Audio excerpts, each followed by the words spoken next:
One of the plans for the rebuilding effort is the Bayelsa State Oil and Environment Commission report, very appropriately titled An Environmental Genocide: The Human and Environmental Cost of Big Oil in Bayelsa State. This is the first time that a document is being put together that really factually documents exactly what's going on and makes recommendations. I really want to commend the Bayelsa State government, Senator Dickson, for doing something which should actually be ordinary, but is extraordinary. Why was His Excellency Governor Dickson set this up? He realized that this was actually an environmental emergency. It's not a story to just let it run. His vision is what has brought us here together today. Let's have a round of applause for him. Everyone knows what has been going on in the Niger Delta. When I, as a younger man, younger lawyer, used to listen to the late Ken Saro-Wiwa, I remember statements he made. Oil in the Niger Delta is thicker and more valuable to the Nigerian states than the blood. In other words, the government of the Federation and the oil industry operatives are more interested in the oil that they get than the conditions of our livelihood. Pipeline oil spills in Bayelsa are 500 times higher than the EU.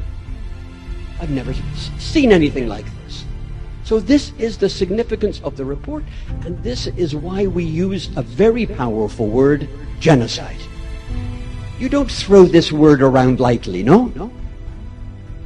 King Dokolo used rather different word. He said, Bayelsans are living in conditions of the living dead.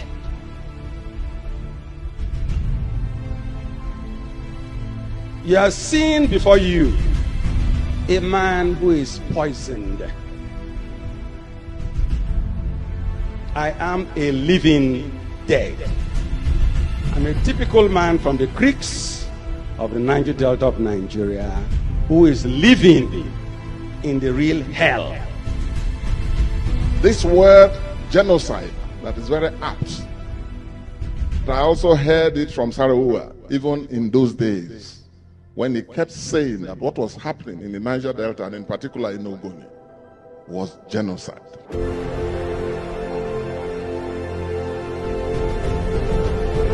Everyone else out there must know that we cannot continue to feel comfortable when lives are being lost.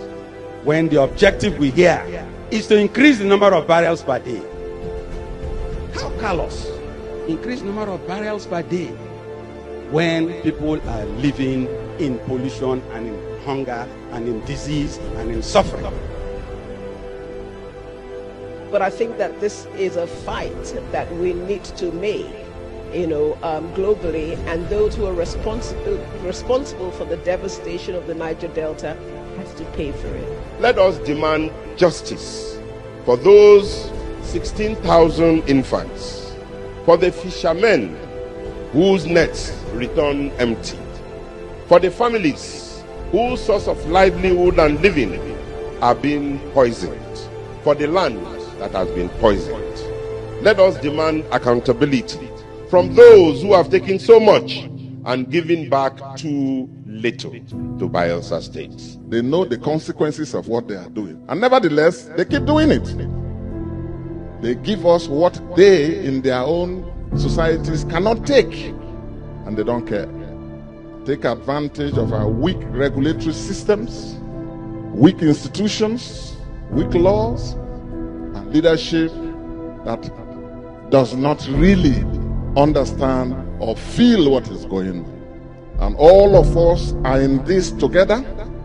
All Bayelsans must rise up. All the people of oil-producing communities across the length and breadth of the Niger Delta must come together and rise up.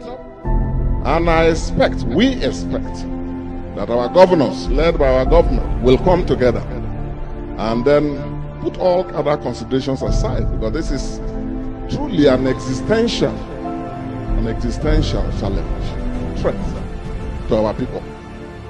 I stand here not just as a governor of the state of Bayelsa, but as a son of the soil who has equally witnessed decades of injustice in that land.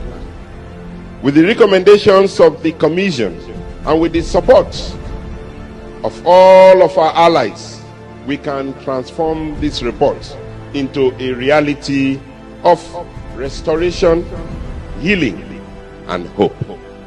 We know that the pollution is from both old and active oil wells, flow stations, pipelines. Indeed, abandoned and decrepit oil infrastructure continue to pose extreme menace to the environment and the people of the state. You have done the easy work. You have shown us the problem. Now the issue is to act. This is the moment. It is too urgent, too pressing. We have to act. Companies like Shell and other past present oil producers in Bayelsa must act now to reverse the historic neglect and harm done by supporting a Bayelsan Recovery Fund and paying their fair share.